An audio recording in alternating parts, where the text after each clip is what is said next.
back. Hey guys, just finished watching Black Lightning, Season 2, Episode 4, the Book of Consequences, Chapter 4, Translucent Freaks.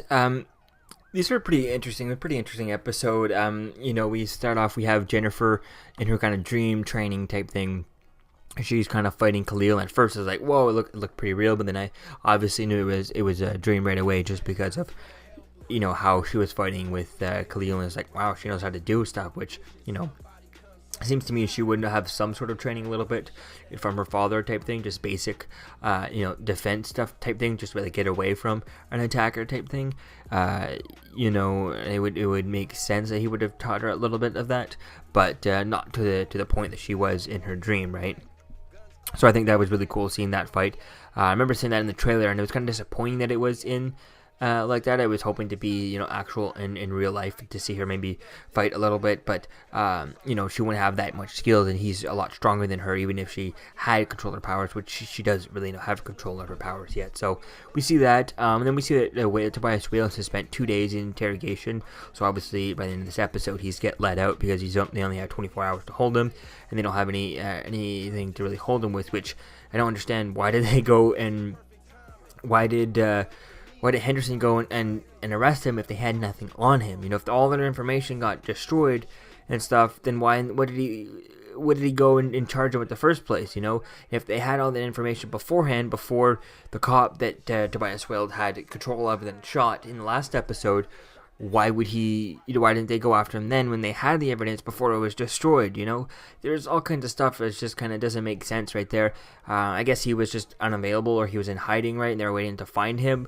But like we said in last episode, they just found him in that cemetery. We don't know how they got the information he was even going to be there, So I think that's going to be interesting to see as to kind of where things go with that.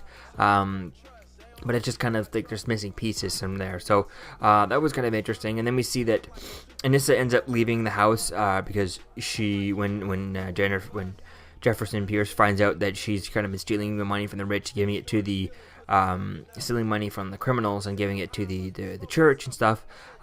He doesn't want to have that, and he wants her to follow his rules. So when he's under her house, so she leaves, and that's when they find out she leaves because of that, because they're kind of having a difference of opinion on this situation. We see that Principal Lowry, a new principal at the school, he ends up suspending a kid and expelling a kid for a little fight type thing. I guess going a little bit overboard, but he wants to make his rules. He's making his rules type thing, and I think that's going to be interesting to see as to kind of how that comes into play. Hopefully, by the end of this season, I guess I want to see him stay as the principal. I don't want to see Jefferson back at the school, but I think it would just be cliche and kind of obvious as if he ends up, being working for Tobias Wales or the ASA or one of these things. It was just kind of a bit weird as to where things are going to go with that, but we'll have to wait and see as to how things kind of fold out, and Lynn even talks to him and even suggests that, if you want your old job back, you should get it, no one's going to stop you, right? And I think that's an interesting idea, but it's just, it's just cliche. What's the point of making him no longer the principal if he gets right back in a couple of episodes, So I think that's going to be interesting to see as to how long he stays not as a principal of the school. And so we see Anissa, she stays with Gambi, for a little bit. Then we see Jennifer ends up burning her laptop, when she gets an email from Khalil.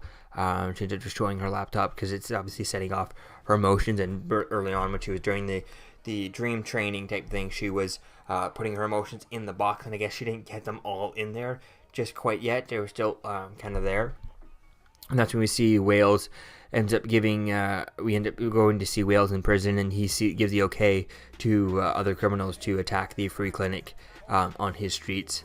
And that's when they go after there, and we see that they're at the clinic, and they're stopping these bombs. You see this girl going in, she goes in pregnant, comes out not pregnant, and she's left the bombs and stuff there. And then Gambi attacks her, tries to stop her while Black Lightning and Jefferson and Anissa, Black Lightning and Thunder, they go inside and they try to deal with the bombs and stuff. But Gambi has all this medical training. He spends this episode also trying to heal Kara 40, who got shot at the end of the last episode. She was the vice principal who was actually revealed to be working with the NSA. She got shot early in NSA and NSA, whatever. She got shot with the spear gun and stuff, and a harpoon, and he's trying to, to keep her alive, to get some information out of her. And, he's able to do all this stuff. He's able to hack. He's able to, he has all these firearm training. He's done so much stuff with the NSA, and it's ASA, and all this stuff, and yet he can't handle this regular woman. Yeah, she might have some skills. They're not going to send someone, whoever's hiding her, whatever the criminal that Anissa had stole from in the last episode. They're not going to hire someone who's unskilled to do their job like this. They're going to hire someone who's somewhat skilled. But I'm surprised that he couldn't handle her, and the way he was fighting was just like he had no skills of ever fighting. And it's like you're the Swiss Army knife of answers to everything. Your Felicity, your Felicity and Cisco all put into to combine. You're the ultimate, a little bit too far sometimes. The ultimate Q type of thing, and you don't know how to fight. It just seems a bit weird that this guy who has so many skills and everything, yet he's never it doesn't have any actual hand-to-hand combat. It looked kind of terrible the way he was fighting there, especially since he was a recruiter or a spotter for the ASA, and he never had to get into a physical fight, and never had any fight training and stuff. Now, if he was always the guy behind the the guy in the chair, the guy in the computer right thing, and he never had any field training, sure, that would make total sense, that he has all the skills and stuff, which again, I still don't understand. How is Gambi getting all this money for all this tech that he has? Which looked kind of silly when he had the gloves on, using the hologram of the building beforehand, because they seemed bulky on his hands, and he didn't know what to do with anything with his hands. He was just sitting there, moved it a little bit, and then put his helpless hand there, like he didn't know what to do with these hands. Which I don't know why he didn't even have these gloves. Just do like in the Iron Man movie, which was 10 years ago now, and just have the holographic thing that he can move with his hand without that, or maybe a holographic thing with like a special touch pen, that he can move things around, instead of having these weird gloves on his hands. It just looked weird, So I think it's going to be cool to see is to get a bit more to his backstory, but just because he's all over the place with Gambi, there's never he has all the answers for other things, and then all the wrong answers when they don't want him. It's just he's a bit of a cliche type thing he's becoming, and just not if he's the answer to every problem, then why wasn't he some things where he has too much of the answers. Sometimes he doesn't have enough of the answers. Like in this fight, it was just kind of weird. We see that Jennifer.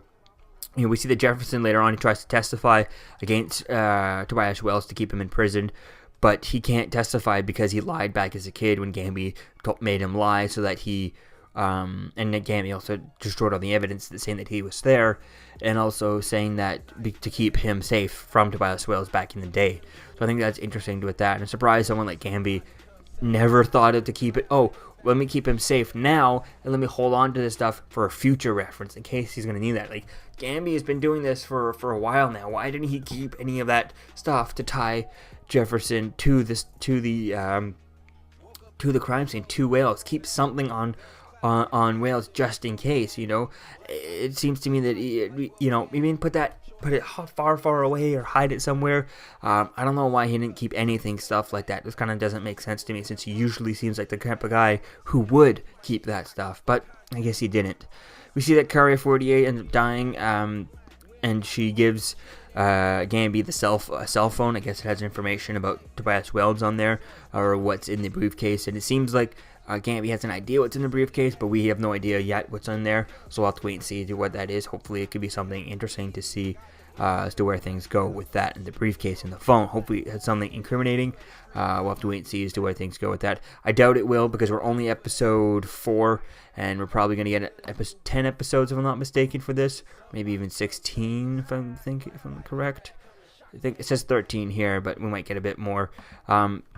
So we'll have to wait and see as to where things go with that. But I feel like it's way too early, even for 13 episodes, for them to be giving us, the answer right away. Unless they're going to take away Tobias Wells and then halfway through get a whole nother villain, which usually doesn't really work well when they do shows do things like that. They did that on Luke Cage twice, and it's like, okay, but it's just kind of the slow burns don't really go anywhere, and it just kind of falls flat, instead of having one big villain, which, again, by the end of the season, I'm going to get tired of Tobias Wells, and I need to see someone come from the comic books a little bit more. I mean, obviously, he's perfect from the comic books and stuff, but I like to see someone with more comic book powers, someone who can actually fight him and, not just be a criminal boss, because we see that with Kingpin on Daredevil, we see that, on Luke Cage, we see that all over the place, the crime boss villain, and I'm just getting tired of that. So I need to see someone, if you're going to go powers and someone who can shoot lightning, give someone another power like that. An offensive, bright, colorful,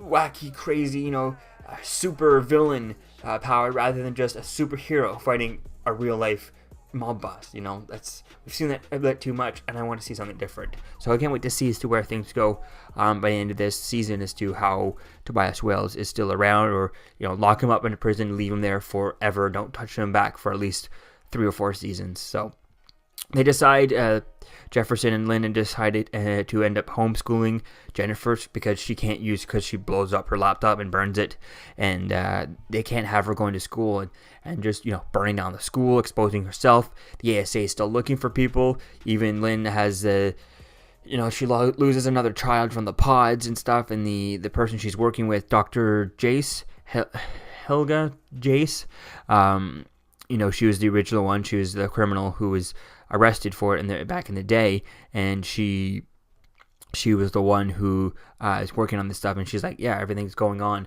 and she's found her research about Anissa, Jennifer, and Jefferson, and so she's like, yeah, if we ever got to find these people, it would be really interesting. So I think that's really she put even a more target by leaving her stuff, her DNA out there, which I don't know why she left.